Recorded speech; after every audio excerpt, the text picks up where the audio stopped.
પોરબંદરમાંથી સમાચાર મળી આવ્યા છે। પોરબંદર મનપા દ્વારા મોડી સાંજે ઓપરેશન ડિમોલેશન શરૂ કરવામાં આવ્યું છે, જે અંગે લારી ધારકોમાં ભારે રોષ જોવા મળી રહ્યો છે। એમજી રોડ પર અચાનક આ ઓપરેશન શરૂ કરાયું છે અને મનપાએ ખાદી ભંડાર અને એવરગ્રીન નજીકથી લારીઓ જપ્ત કરી છે। આ સમયે લારી ધારકો આક્ષેપ કર્યો કે મનપા વચ્ચે બેદારી નીતિ અપનાવી રહી છે। એક તરફ વહાલ દવાલ મળતા છે તો બીજી તરફ હપ્તાના આપનારા લારીઓ જપ્ત કરવામાં આવી રહ્યા છે।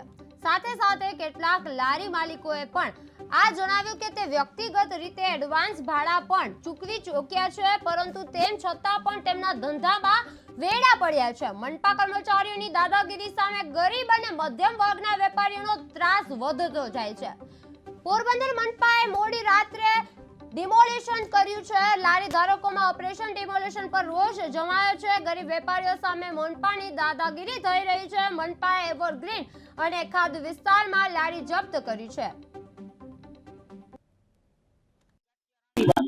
બરાબર, હું અને બાજુમાં ગોંડલ ગાંઠિયારા હમણાં નગરપાલિકા આવીને અમને કીધું કે ભાઈ રેકડી છે તમારી ચડાવવાની છે કે તમારા માલ ઉતારવો તો ઉતારી લ્યો કે મેં કીધું ભાઈ સાહેબ અમને જવા દો। મેં કીધું અમે ફૂડ લાયસન્સ ભરીએ, અમે બધા પૈસા ભરીએ, કોઈ છતાં કે નહીં કે મેળ જ નહીં આવે કે તમારે કે જે કરવું હોય તમારા માલ તો ઉતારવો જ પડશે, તમારી રેકડી ચડાવવી પડશે। અમે રેકડી ખાલી કરી, રેકડી ધારાહાર નથી દીધી ટ્રેક્ટરમાં।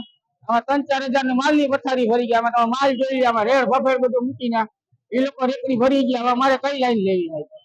અમે દિવસે દિવસે હેરાન થતા જાય, દિવસે દિવસે વેલી ઉતારા વધતા જાય। એમાં સાંજે 8 વાગે આવીએ ધંધો કરવા, કોઈ અમને ધંધો નથી કરવા દેતા।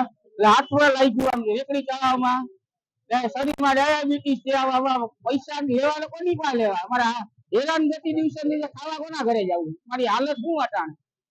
વર્તન કેવું હતું? વર્તન તો બધું જલ્દી ઉતારવા માંડે કે વર્તનમાં તો ખરાબ જ વર્તન હોય ને, સારા વર્તન થોડા કોઈ થાય। જલ્દી બધું ઉતારો કે અમને